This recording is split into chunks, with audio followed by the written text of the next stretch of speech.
Hello everyone, मैं हूं आपके साथ जसप्रीत कौर। एक खास टॉपिक पर हम पॉडकास्ट करने वाले हैं, वेडिंग प्लानिंग। हमारे साथ खास मेहमान भी मौजूद हैं। हमारे साथ मौजूद हैं गौरव चौहान, एमडी जीसी इवेंट्स। बहुत बहुत स्वागत है आपका हमारे इस खास पॉडकास्ट में। Thank you Jasprit. आजकल जो है लोग इवेंट मैनेजमेंट कंपनी को हायर करते हैं शादियों के लिए, क्योंकि एक तो समय की कमी होती है और दूसरा ये होता है कि लोग स्ट्रेस फ्री रहना चाहते हैं, शादियों को एंजॉय करें। तो आप कैसे ये पूरी प्लानिंग करते हैं? कितने लोग होते हैं और कितना टाइम में ये सब करते हैं? एक वेडिंग को प्लान करने में एटलीस्ट 4 से 5 लोगों की टीम लगती है। सो जब मैं कहता हूँ वेडिंग प्लान, तो इसमें वही लोग इन्वॉल्व हैं जो एक बंद कमरे में ऑफिस में क्लाइंट के साथ मीटिंग्स करते हैं, जो पूरी वेडिंग डिज़ाइन करते हैं। वेडिंग डिज़ाइन का ये मतलब नहीं है कि डेकोर सेटअप कैसा लग रहा है, डेकोर का क्या सेटअप में क्या क्या आ रहा है, खाना कैसा है, ये सब सेकेंडरी चीज़ें हैं। बट वेडिंग डिज़ाइन में बेसिकली ये होता है कि पेरेंट्स की एक्सपेक्टेशन, ग्रैंड पेरेंट्स की एक्सपेक्टेशन, ब्राइड ग्रूम की क्या एक्सपेक्टेशन है, लेकर उसको एक सिंक्रोनाइज करके उनके बजट, टेस्ट और पर्सनालिटी को, तीनों चीज़ों को, इमोशंस भी उसमें इमोशंस भी तो चारों चीज़ों को मिलाकर budget, taste, personality and emotions, उन सबको हम पेपर पे कैसे लेकर आते हैं, प्रेजेंटेशंस कैसे प्रिपेयर करते हैं। देन उसके बाद हम डिफरेंट एजेंसीज, डिफरेंट वेंडर्स को क्लाइंट से मिलवाते हैं। हम 10 वेंडर्स को मिलवाते हैं एक रिक्वायरमेंट के लिए। फिर उनके हिसाब से जो क्लाइंट्स को पसंद आते हैं, जो हमारे सजेशन होते हैं, उससे फिर फाइनलाइज होता है। तो क्या कोई बजट होता है कि मतलब इतना बजट मिनिमम होना चाहिए एक वेडिंग के लिए? श्योरली हर फैमिली का एक बजट होता ही है। जो भी फैमिली सेविंग्स करती है या जो भी उनकी एक्स्ट्रा इनकम है या जो भी मिलाकर लोग रियल एस्टेट और ज्वेलरी और शादियों में ही खर्च करते हैं। इंडिया का ट्रेडिशन ये रहा है। सो आई वुड से मैंने 2014 में स्टार्ट किया था अपना बिजनेस। एंड स्टार्टिंग में हम लोग जब स्टार्ट किया था तो हर सबकी स्ट्रगल्स होती हैं, सबका सर्वाइवल होता है, सबका ब्रेक इवन होता है। तो स्टार्टिंग में जो वेडिंग्स पिक की गई थी, बेसिकली उनका अंडर द क्रॉर या फिर 50 लाख, 30 लाख, 40 लाख का बजट होता था, बिकॉज हमारी वेडिंग प्लानिंग फीस कम होती थी। ठीक है। सो हम एक वेडिंग मैनेजमेंट फीस के अकॉर्डिंग ऑन बोर्ड आते हैं। तो तब हमारी वेडिंग मैनेजमेंट फीस प्रॉब्ली 1,51,000 थी। This was way back in 2014। 10 साल पहले की 10 बात। साल पहले 10-11 साल। हाँ। और आज जो मेरी कंपनी प्लानिंग चार्ज करती है, that is around 11 lakh, 12 lakh से वेडिंग। अच्छा। तो ऑब्वियसली उसी हिसाब से फिर वो जो फैमिलीज़ या जो वेडिंग या फैमिलीज़ पेरेंट्स अफोर्ड कर पाते हैं, वो वही हैं जो एटलीस्ट 4 से 5 तो करोड़ फिर की वेडिंग। ऐसा 4 से 5 करोड़ आप बता रहे हैं, एक हाई प्रोफाइल वेडिंग जो हम कहते हैं कि 4 से 5 करोड़ रुपए खर्च होते हैं, तो क्या नया होता है? क्योंकि कोई भी शादी हो उसमें अब हर कोई चाहता है कि कुछ यूनिक हो। ये डिमांड आपके पास आती होगी कि एंट्री अलग होना चाहिए, ये कपड़े थोड़े अलग होने चाहिए। तो किन किन बातों को आप ख्याल रखते हैं और कैसे होता है? देखिए, आजकल फिजिकल इनवाइट्स थोड़े आउट ऑफ फैशन चले गए हैं। अच्छा। जो पूरी वेडिंग की टोन सेट करता है वो इनविटेशन ही है, क्लाइंट्स के पास किस तरह का इनविटेशन जा रहा है। और हम जिस तरह की वेडिंग्स कर रहे हैं, तो 8 से 9 महीने पहले ही हम लोग ऑन बोर्ड आ जाते हैं। अच्छा, मतलब 8 से 9 महीने आपको एक शादी को प्लान कर पूरी पूरी तैयारी करने पूरी में लगता है। ओके। 8 से 9 महीने मतलब जब हम लोग ऑन बोर्ड आ रहे हैं, तब तक उनका वेन्यू भी क्लोज नहीं हुआ है। अच्छा। उनका मैक्सिमम शायद रोका फंक्शन हो गया। ओके। बाकी सब कुछ इट्स ब्लैंक कैनवस। तो हम वो लोग सब आके कुछ आप करते हैं, सब मतलब कुछ सारी टेंशन जो है हमारी। दे दी आपको। हाँ। सो बेसिकली आपका क्वेश्चन था कि नया क्या है। हाँ, नया। तो इनविटेशन आजकल ऑगमेंटेड रियलिटी के इनविटेशंस बहुत हैं। AR इनवाइट्स इनको जाना जाता है। अच्छा। सो उसमें क्या होता है उन इनविटेशन? बेसिकली डिजिटल इनवाइट्स होते हैं, बट डिजिटल इनवाइट्स भी स्मॉल स्केल से लेके लार्जर स्केल पे आ चुके हैं आजकल। एक इनविटेशन शायद आपका 1000 में बन जाए, शायद कैनवा में फ्री में बन जाए, बट ये AR जो इनवाइट्स होते हैं वो 50,000 से लाख रुपीज़ तक पर इनवाइट, वीडियो इनवाइट जाता है। अच्छा, ये ओके। उसमें क्या होता है ऐसा? उसमें ब्राइड एंड ग्रूम की स्टोरी ली जाती है, हाउ दे मेट, अच्छा। उनकी लाइफ में आगे क्या क्या रहा, फिर उनके कैरियर इन स्क्रैच से बनाए जाते हैं। मतलब इट्स कम्प्लीटली कस्टमाइज्ड इनविटेशन, जिसमें ऐसा लगता है कि उन्हीं का एक ऑगमेंटेड के थ्रू एक कार्टूनिश कैरेक्टर बनाया गया है, या फिर उनको डिजिटली पूरा फैमिली का कस्टमाइज्ड मतलब स्टोरी तो दिखाई अगर गई है। अगर आपके पास 4 से 5 करोड़ रुपए हैं और आप एक हाई प्रोफाइल शादी करना चाहते हैं, तो एक तो ये होता है कि उसमें जो आपका वेडिंग इनविटेशन होगा वो एकदम यूनिक होगा, ये आप कह रहे हैं? नहीं, मैं ये कहना चाह रहा हूँ कि जिसकी शादी का बजट ही 30-40 लाख रुपए, वो लाख रुपए इनविटेशन में नहीं स्पेंड करेगा। वो शायद चावड़ी बाजार या फिर अलग अलग वेंडर्स हैं जिनसे आप फिजिकल इनवाइट्स 50-60 रुपए में भी आ जाते हैं। आजकल तो आप व्हाट्सएप पे भी अपना, WhatsApp पे आजकल तो बहुत सारी ऐप्स है जिसमें फ्री में भी इनवाइट होता है, खुद से आप डिजाइन करते हैं। जी। जब वेडिंग का बजट ही एक लैविश बजट है, विच इज़ 4-5 करोड़, तो फिर हर चीज़ में स्पेंडिंग होती है, हर चीज़ में ठीक है, डिस्ट्रीब्यूट ये होता तो है आपने budget। वेडिंग इनविटेशन का बताया। और क्या क्या है? फिर वेन्यू सबसे ज़्यादा आपका पैसा ले जाता है, और अच्छा। सबसे ज़्यादा टेस्ट भी वेन्यू से ही आता है। क्योंकि 3 चीज़ें बहुत इंपॉर्टेंट है किसी भी शादी में। अगर आप जाते हो, क्या आप खाते हो, क्या आप सुनते हो, क्या आप देखते हो। तो देखने में आपके अगर डेकोर आ गया, वेन्यू आ गया, होटल आ गया, खाने में आपका फूड आ गया, food has to be really good. और तीसरा आ गया सुनते क्या, सुनते आर्टिस्ट, साउंड, डीजे, सब कुछ चीज़ें आ गई। सो डेस्टिनेशन वेडिंग्स आजकल बहुत ट्रेंड में है, बिकॉज एक तो 1000-2000 लोगों को बुलाने की टेंशन नहीं है। हाँ। कम लोग होंगे तो कम लोग जज करने वाले भी होंगे, एंड प्लस 200, 250, 300 लोगों की आप डेस्टिनेशन वेडिंग बहुत लैविशली कर सकते मतलब डेस्टिनेशन वेडिंग का एक फायदा जो आप बोल रहे हैं वो ये है कि लोगों को कम बुलाना हैं, लोगों पड़ेगा। को कम बुलाना। ओके। क्योंकि सबका एक इनर सर्कल होता है, एक आउटर सर्कल होता है, एक out of the out circle होता है, तो शायद वो out of the out circle आप इन डेस्टिनेशन वेडिंग में नहीं बुलाना चाहोगे। जो आपके बिजनेस एसोसिएट्स होते हैं, जो आपके एम्प्लॉयज़ होते हैं, या फिर जो फ्रेंड्स ऑफ फ्रेंड्स होते हैं, इनमें आप क्लोज नेट इनर सर्कल वाले लोगों को ही बुलाते हैं। एंड फैमिली में ग्रूम है, ग्रूम की सिस्टर है, ग्रूम के ब्रदर हैं, मदर हैं, फादर हैं, इन सबको मिला के इनका सर्कल ही 200, 250, 300 में कवर हो जाता है। सो और सब लोग क्लोज नेट होते हैं, सबका इन्वॉल्वमेंट बहुत रहता है। और 2 से 3 दिन की शादी जब होती है तो उसमें सबसे अच्छी बात होती है कि जो अगर हम दिल्ली या फिर लोकल सिटी में कहीं शादी करते हैं तो 4 फंक्शंस का मतलब हो गया 4 दिन। तो मतलब आजकल क्या ट्रेंड में लॉन्ग ज़्यादा दिन या कम दिन में ज़्यादा फंक्शंस कर लेना? बेसिकली 3 नाइट्स 4 डेज ठीक है। इज़ वेरी ट्रेंडिंग और अच्छी शादियों के लिए, क्योंकि पहले दिन जाके सब लोग रिलैक्स ही करते हैं। हाँ हाँ, आप पहला 200-250 दिन आराम लोगों हो को, गया। हाँ 200-250 लोगों को आप लॉजिस्टिक्स कर रहे हो, होटल में पहुंच रहे हैं, पहुंचते में तो 2 ढाई 3 बज जाते हैं, 4 भी बज जाते हैं कई बार। तो वो पहला दिन बहुत लाइट रखते हैं सबके लिए। नेक्स्ट डे से आपका मेहंदी और शाम को संगीत फंक्शन और अगले दिन हल्दी, शादी, अर्ली फेराज और रिसेप्शन, ये सब होता है। ये सब होता है। Next 4th day is checkout. Okay. तो ये जो है क्योंकि पूरी आप लोगों को प्लानिंग करनी पड़ती होगी, लेकिन क्या क्या चैलेंजेस आते हैं कि आप इतनी सारी शादियां करते हैं, ये पूरा आप वेडिंग प्लान करते हैं, आपकी कंपनी है, कि कैसे अलग हो पिछली शादी से, तो क्या क्या चैलेंजेस हैं आप लोगों के सामने? सो आई वुड अगेन से, जब 2014 में कंपनी स्टार्ट की थी मैंने, तो हमारा जो वेडिंग मैनेजमेंट फीस का स्ट्रक्चर था वो कम था, तो इसलिए हम ज़्यादा वेडिंग अट्रैक्ट करते थे। और तब शायद साल में हम लोग 12 से 13 वेडिंग्स करते थे। और जैसे जैसे साल बढ़ते गए, वेडिंग मैनेजमेंट फीस बढ़ती गई, और ऑब्वियसली हमें ये समझ में आने लग गया कि एक शादी को अगर बहुत सक्सेसफुल बनाना है, फैमिली की सारी एक्सपेक्टेशन मैच करनी है, तो हमें एक वेडिंग ही लेनी होगी एक टाइम पे। सो लेट्स से अगर नवंबर में हमने 7 या 8 तारीख की एक वेडिंग ले ली है, तो 15 तारीख तक हम दूसरी वेडिंग नहीं ले सकते। ओके।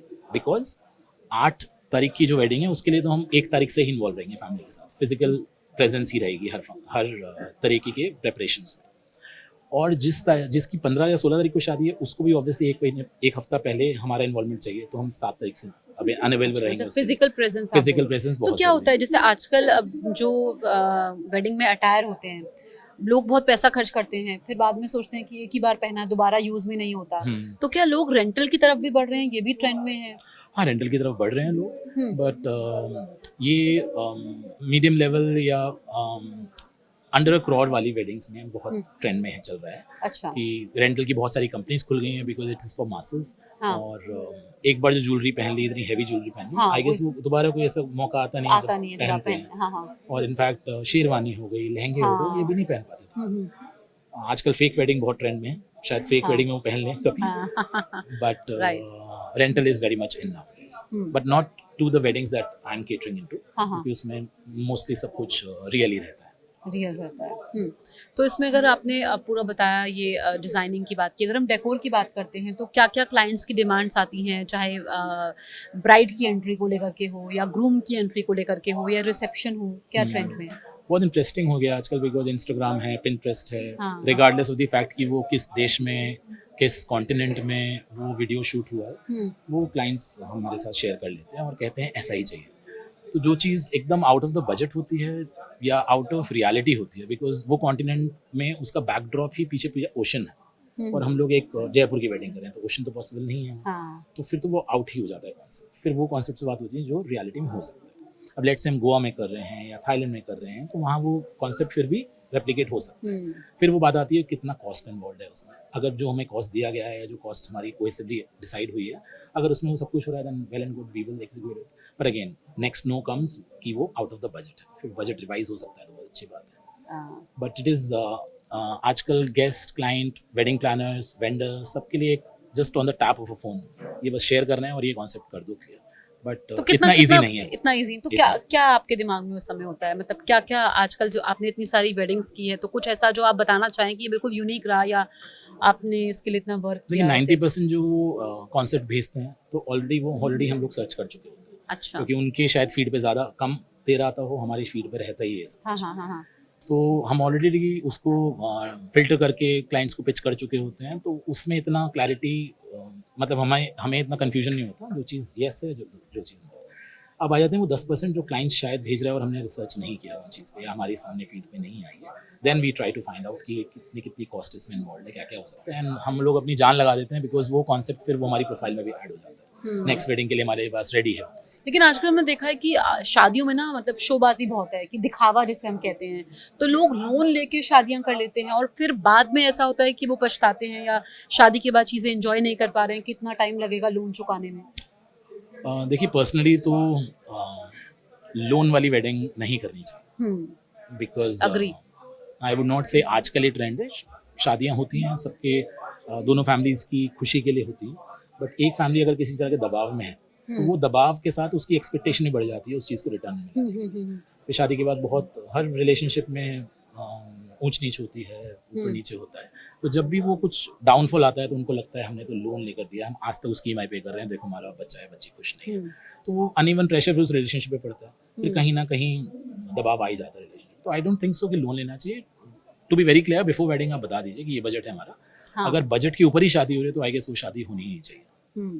तो जो जिनका बजट मान लीजिए 20 से 30 लाख रुपए है, कम बजट है, क्योंकि हर कोई अपने नहीं, हिसाब अच्छा से बजट है, 20 से 30 लाख भी अच्छा बजट है। जिंदगी भर की जमा पूंजी हर फैमिली लगाती है एक शादी करने में, तो क्या वो भी, क्योंकि नॉर्मली ये होता है कि जो मिडिल क्लास इंडियन फैमिलीज है कि हम शादी एंजॉय नहीं कर पाते, मेन्यू में क्या था हमने देखा नहीं है, स्ट्रेस इतना रहता है, तो वो भी क्या ये हायर कर सकते हैं इवेंट मैनेजमेंट कंपनी इतने बजट में? हाँ जी, बिल्कुल कर सकते हैं, बिकॉज जो कंपनीज आजकल नई आ रही हैं और डिजिटल कंपनीज है जिसमें ओनर्स की प्रेजेंस इतनी इन्वॉल्व नहीं है, जैसे आप वेडमीगूड उठाइए, that is a digital platform that the clients और parents bride groom can themselves become a wedding planner. हाँ। उसमें हर तरह के वेंडर्स हैं, वेंडर्स लिस्ट है, सर्विसेज लिस्ट है, आप तरह तरह के वेंडर से कॉन्टैक्ट कीजिए and you can plan book them and क्योंकि ये दिमाग लोगों के दिमाग में ये होता है कि अरे वो तो इतना पैसा लग जाएगा तो इतना हम पैसा बचा लेंगे।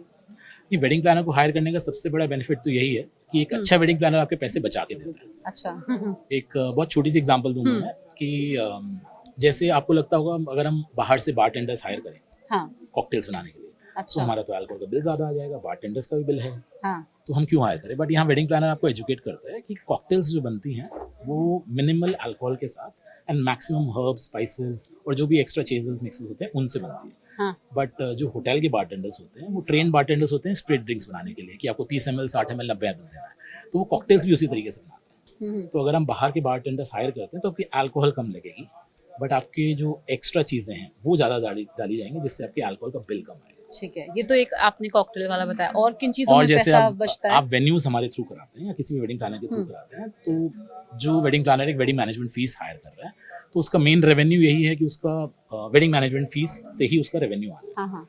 बाकी रेवेन्यूज वो क्लाइंट को वापस देता है, ठीक है, जैसे हम देते हैं। तो अगर मैं एक छोटा सा एग्जाम्पल लेता हूँ, लीला पैलेस जयपुर है जैसे, तो उसमें 200 रूम्स हैं। 200 रूम्स अगर 2 रातों के लिए हम लेते हैं तो एटलीस्ट 3.5 CR वो होटल ले गई, उसमें रूम्स है और खाना है। हाँ हाँ। हर तरह का सारे lunch dinner high tea breakfast सब कुछ है। अब अगर हम लोग हमारे थ्रू जाते हैं तो एटलीस्ट 10% 12% वो हमें एज ए इंडस्ट्री फेवर देता ही देता है, तो that favour straight away goes to the client. तो यहाँ आप आराम से 25 से 30 लाख रुपए बचा रहे हो उससे वेन्यू बुकिंग में, और अब मैं मैनेजमेंट फीस कितनी दे रहा हूँ, 11 से 12 लाख। अच्छा। एंड ज्वेलरी वगैरह का देखें कि अगर किसी को ज्वेलरी मतलब रेंटली लेनी है या खरीदनी है, तो उनको लगता है कि अगर दिल्ली की अगर हम बात करें, लोग देश के अलग अलग इलाकों से चांदनी चौक आते हैं और जगह जाते हैं कि सस्ते में मिल जाएगा कपड़े, चाहे लहंगा की बात हो, शेरवानी की बात हो या फिर ज्वेलरी की बात हो, तो उनको लगता है कि वो सस्ते में खरीद लेंगे। ऐसा तो मैंने एक्सपीरियंस नहीं किया कि वेडिंग प्लानर अच्छा। सस्ते में ज्वेलरी दिला सकते हैं, क्योंकि ज्वेलरी तो ऊपर से गोल्ड का रेट वेट सेट होता नहीं, है, ऐसा हाँ, कुछ नहीं। वही है, बट मतलब हम वो ये सजेशन जरूर लोग दे ये सकते करें। हाँ। हाँ। तो आप लोग ज्वेलरी नहीं देते? नहीं, ज्वेलरी शॉपिंग कंसल्टेंसी हम देते हैं, but we are not the people कि हमारे थ्रू ज्वेलर अटैच्ड है, ऐसा कुछ नहीं। अच्छा। मतलब हमने 2-3 शादियां की हैं जो ज्वेलर फैमिली की भी हैं, बट ऐसा कोई फेवर नहीं है ज्वेलर्स के थ्रू। हाँ, मतलब वही है कि ये मैंने यही कहा कि लोगों को ऐसा लगता है कि अगर हम वेडिंग प्लानर को हायर करेंगे तो फिर हम तो सस्ते में खरीद लेंगे लेकिन वो महंगा ला के देंगे। नहीं, आई गेस वो वेडिंग प्लानर्स की बात करें जिनको उनका ड्यू रेवेन्यू पहले से ही क्लियर नहीं होता। अच्छा। अगर आप वेडिंग मैनेजमेंट फीस किसी को दे रहे हैं then you can straight away ask for the benefits that the हाँ। Planner is getting. हाँ हाँ हाँ हाँ। और अगर आप वेडिंग मैनेजमेंट फीस में उसका नेगोशिएशन करें, जैसे अगर मेरी 11-12 लाख रुपए प्लानिंग फीस है, कोई मेरे को 6 लाख में हायर कर लेगा तो ऑब्वियसली एक रेवेन्यू। अच्छा, आपके पास कभी ऐसा हुआ कि मतलब आपने बताया कि 7 से 8 महीने आप एक शादी के लिए लेते हैं क्योंकि पूरी तैयारियां करनी होती हैं, तो कभी ऐसा हुआ कि एंड टाइम पे रिजेक्ट हो गया, सब कुछ हुआ, आपने सारी प्लानिंग कर ली, फिर बहुत जल्दी में आपको सब कुछ करना है, कोई ऐसा एक्सपीरियंस? एक एक्सपीरियंस ऐसा था कि हम लोग ऑन बोर्ड आ चुके थे। अच्छा। इट वाज प्रॉब्ली अप्रैल, हाँ हाँ। साल भी बता सकता हूँ मैं, 2019 की बात है। अप्रैल ठीक है। 2019 में वी वर ऑन बोर्ड। उनका एक अच्छा खासा फंक्शन हुआ, फिर डेस्टिनेशन एंगेजमेंट उनकी थाईलैंड में जाके हुई और नवंबर तक की बात थी। और दिसंबर में डिस्ट्रीब्यूट होने थे शादी के कार्ड, और ये शादी थी फरवरी हाँ हाँ। फरवरी फर्स्ट वीक में ही थी। और 19 जनवरी को कोई बहुत बड़ा इशू हुआ फैमिलीज में हाँ हाँ। और वेडिंग कॉल ऑफ हो गई। अच्छा। और वेडिंग कार्ड्स भी बट चुके थे, हमारी टीम नहीं बट पाए थे और हमारे पास मुश्किल से अब 14 दिन बचे हैं एंड हमारी वो डेट फ्री है, वो महीने का आधा महीना फ्री है। तो वो वेडिंग तो कॉल ऑफ हो गई, बट सडनली वो उन दिनों की डेट्स तो हम लोग भर नहीं पाए बिकॉज कोई और वेडिंग तो एक 14 दिन में कौन हमें हायर करता। बट यस, हमारी रिलेशन उस फैमिली के साथ बिल्कुल सही रही एंड जब उनकी नेक्स्ट कभी शादी हुई तो उन्होंने हमें ही हायर किया। अच्छा। तो ये एक क्रिटिकलिटी थी जो बस मतलब एकदम अर्जेंटली कवर हुई। बट ऐसा कभी नहीं हुआ कि हमने सब कुछ कर दिया, शादी 3 दिन में रिजेक्ट हो गया। हाँ। तो ऐसा कुछ नहीं हुआ। और ये आपने बताया कि आजकल डेस्टिनेशन वेडिंग जो है ज़्यादा ट्रेंड में है, लेकिन अगर किसी को अपनी सिटी में वेडिंग करनी हो तो किस तरीके से वो पैसे को बचा सकते हैं? बहुत अच्छे अच्छे बैंक्वेट्स खुल गए हैं आजकल, जो लंच का फंक्शन अलग करते हैं, डिनर का अलग करते हैं एंड उनका प्रॉपर पंडाल बना हुआ है, सेटअप बना हुआ है। जो डेकोर बनाने में प्रॉब्ली आपको 20-30 लाख रुपए अलग से किसी दिन स्पेंड करने पड़ेंगे किसी नॉर्मल ग्राउंड से, वो बैंक्वेट बने ही हुए हैं। तो आप वहाँ जाइए, बहुत अफोर्डेबल है। 20-30 लाख में तो अच्छे खासे फंक्शन हो जाते हैं। क्योंकि इसकी तो कोई लिमिट नहीं है ना, आप किसी भी शादी में जाते हैं, आप मतलब आपका जो एक्सपीरियंस जिसको आप वाओ कह रहे हैं, हो सकता है फिर आप 6 महीने बाद किसी और लेविश वेडिंग में चले गए, वो आप भूल गए। तो कोई लिमिट तो है ही नहीं खर्च करने की। सब आई गेस जो बाकी सभी इवेंट्स से वेडिंग को अलग करता है वो एक ऐसा ट्रेट है जो आपने स्टार्टिंग में बोला था, इमोशन। सो एक शादी में ब्राइड एंड ग्रूम से इमोशनली इन्वॉल्व है उनके पेरेंट्स, उनके रिलेटिव्स, उनके ब्रदर्स सिस्टर्स। बट ऐसा ही हम कंपेयर करें दुनिया के किसी भी इवेंट में, वो उसमें इमोशंस नहीं होते। अगर कोई कॉर्पोरेट इवेंट होता है उसमें प्रोडक्ट बेस्ड सेंटिमेंट्स नहीं जुड़े होते क्लाइंट के, उनका रेवेन्यू ही होता है। एंड अगर हम आईपीएल को भी ले लें, प्रॉब्ली जेंट्री कॉमन जनता के इमोशंस जुड़े होते हैं लेकिन ऑर्गेनाइजर्स के इमोशंस नहीं जुड़े होते क्रिकेट मैच के साथ, उनके भी रेवेन्यू ही जुड़े होते हैं। बट शादी ही इकलौता ऐसा इवेंट है पूरी दुनिया में जहाँ इमोशनली सब कुछ ड्रिवन होता है, जहाँ करोड़ों रुपए एक दुल्हन का बाप दे देता है सिर्फ इसीलिए कि मेरी बेटी खुश रहे। और हालांकि आई एम अगेंस्ट दिस, ऐसा नहीं होना चाहिए।